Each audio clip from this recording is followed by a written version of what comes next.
Okay.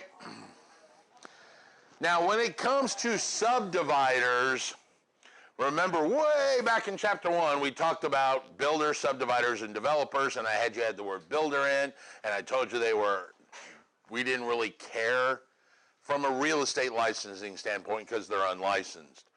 Now, we're going to talk a little bit about subdividers, and one of the things that a subdivider and a developer has to do, along with the builder, is file these permits to build the houses.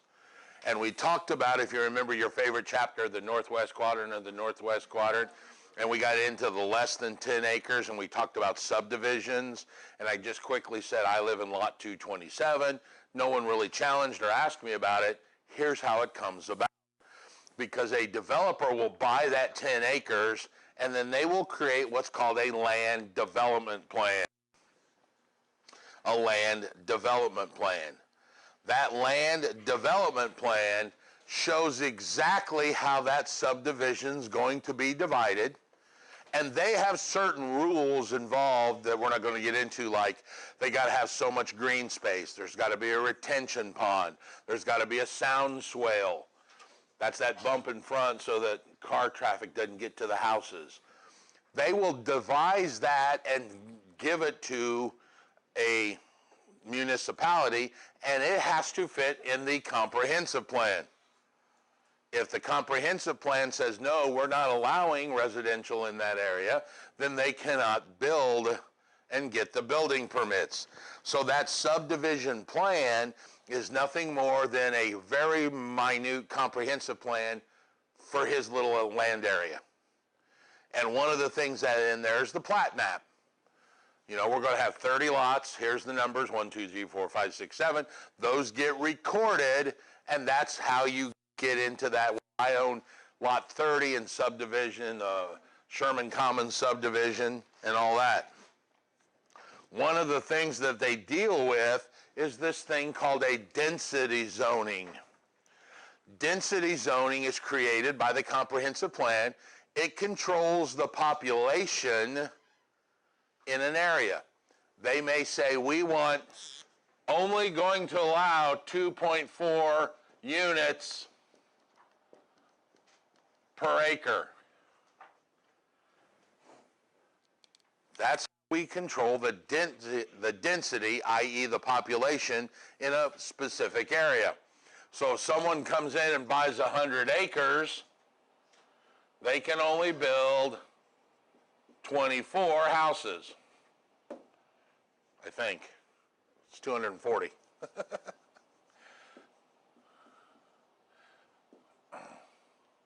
The rest of that has to be streets or sidewalks, playground and retention pond and all of that. And they can only have that many houses because if they bring too many people in, it throws the balance of student to teachers off in that school, or the fire department, or the sewage department. So that's how they control all of those things. Wow, Davis wants to come in and build 600 new homes. We can't handle that many homes.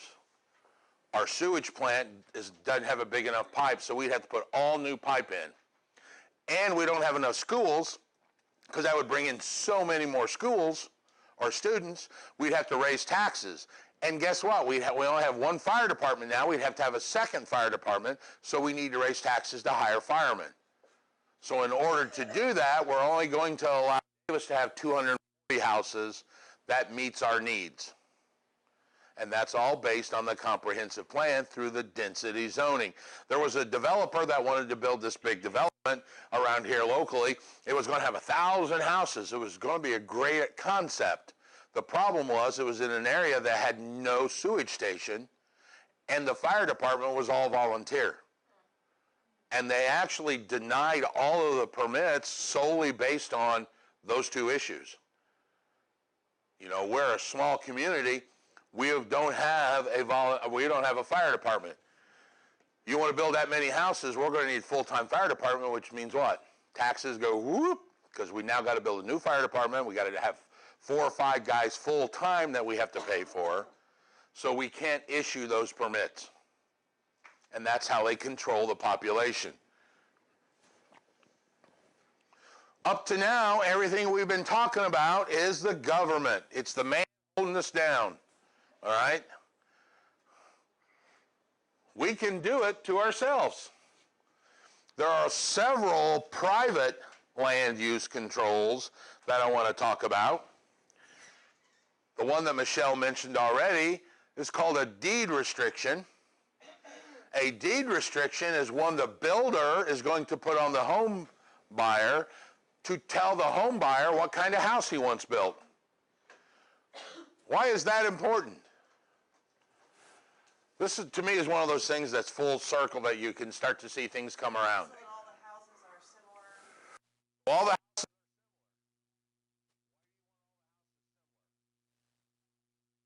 similar, not exact, but similar.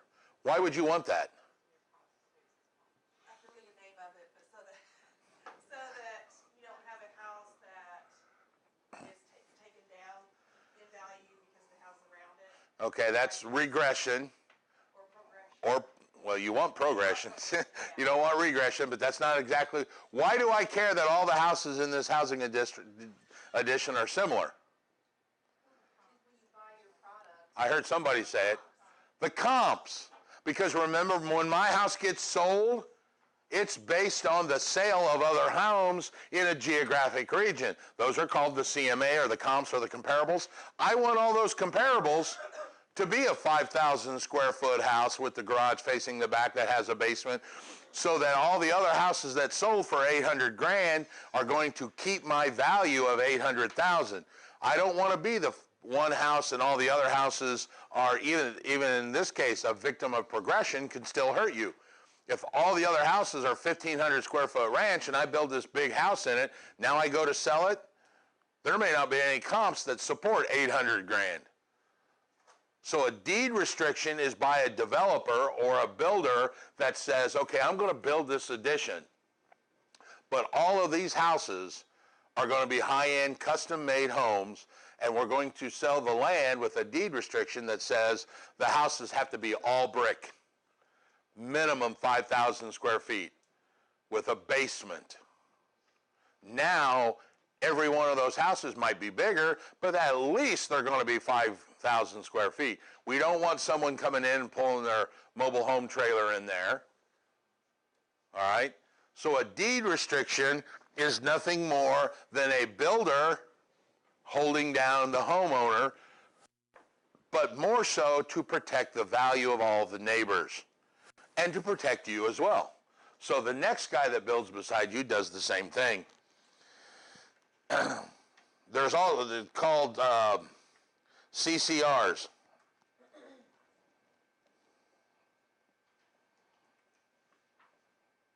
All right, so a CCR is more like what the builder is doing. And I don't mean the band. You ever heard of Creedence Clearwater Revival? Okay, we'll give you a pass on that. We had a guy once that said, CCR, never heard of him.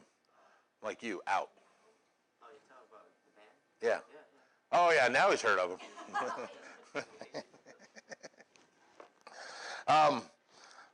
So once again, CCRs have an effective period of 25 years, but basically, because hopefully the addition has been built out, you're not going to go back and tear your house down and rebuild a new one. So the CCRs coming from the builder have already been enforced because hopefully all the property has been sold in that addition within 25 years. All right? So we do it to ourselves. We actually do it one other way too, even down a little further, where we do it to our neighbors. This is the one that drives everybody crazy here recently. It's called a Homeowners Association. It's the same thing. Can't have a fence, or you must have a fence. We can't have, in my ex-wife's house, they can't have outbuildings. They can have buildings, but they got to be up against the house. So like if you want a little shed, it has to go up against the house. A dog is. Do what? We can't have anything. Can't have anything? Against the house, so we're getting ready to, a bunch of us are going to go and see if it matches Yeah, ours has to match the house, has to be the same siding. Right now, there's like, you can't have anything, and it's like ridiculous. It's hard to not have nothing. Right. Yeah. In ours, well, the one we live in now, we don't have one, but in the one I lived in, the housing addition, the same as my ex-wife when we lived in the same, you could have a 6-foot privacy fence, or you could have a 3-foot picket fence, but you could not have a chain link fence because they thought chain link detracted from the value or the look. So you can have the 6-foot wooden fence or the little white picket fence, but not a chain link fence. Has to be coded. Also, I have one that says no above ground pools, and I already told you the story on what happened with that. The guy tried to build one, and the HOA guy went right to the attorney to file suit. So we can actually do it to ourselves through HOAs. The good thing about HOA is, like you just said, we can change HOAs. We get a sufficient number of people together that all say, okay, we want to do this and let's vote it in. Then yeah, now we're going to go from no outbuildings to at least something that touches the house and sets some standards. You can't really change building code. You can't change CCRs. You can't change deed restrictions because those are all things that are done from that person to us. HOAs are us doing it to us. All right? One last thing in this chapter, and I don't understand exactly why it fits in here, but they throw it in. It's called the Interstate Land Sales Full Disclosure Act. This is designed for developers that are selling vacant properties, number one. It says not improved, which is vacant, and they're selling them over state lines. So both of those things have to be in effect before this rule kicks in. So they're selling vacant properties across state lines. If they're trying to do that, they must fill out this report with the Department of Housing and Urban Development, which shows things like where's the highway, where's the population, how close are you to shopping, all of these things.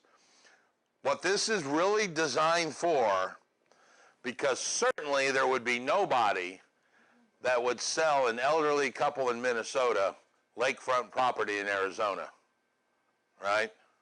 Oh, come down here. Okay, there is no oceanfront property in Arizona. Let's start with that. Oh, buy this great lot. It's $8 million. You can come down and build your dream home when you retire. That's what this is for. A friend of mine developed a lake in Tennessee called Doe Valley. He was soliciting all over the country for this high-end retirement community. He fell under this thing. So he was seeking high net worth people out of California and Colorado and Texas that wanted to have a summer home in Doe Valley that would be on the lake and yada, yada, yada. They were vacant lots selling across state lines. He had to fill out a report. Okay? Got it? Are we good so far? Got to be vacant, got to be selling them across state lines. You have to fill out this report. Except if there are less than 20 lots total. That's wrong. 25 lots. So if you're only going to sell 4 or 5, my assumption is the report is so intensive that it's not economically feasible to do that. Or if the lots are greater than 20 acres each, you're also exempt from filling this report out. My assumption here is anybody buying more than 20 acres is probably sufficiently intelligent enough to understand that they better look out for themselves. All right? So basically, if you're selling vacant lots across state lines, you have to fill out this report. Unless you're only going to cheat a few people or cheat them really hard, is the way I look at it. So if you're selling less than 25 acres or the acres are greater than 20, this report is not required. Okay?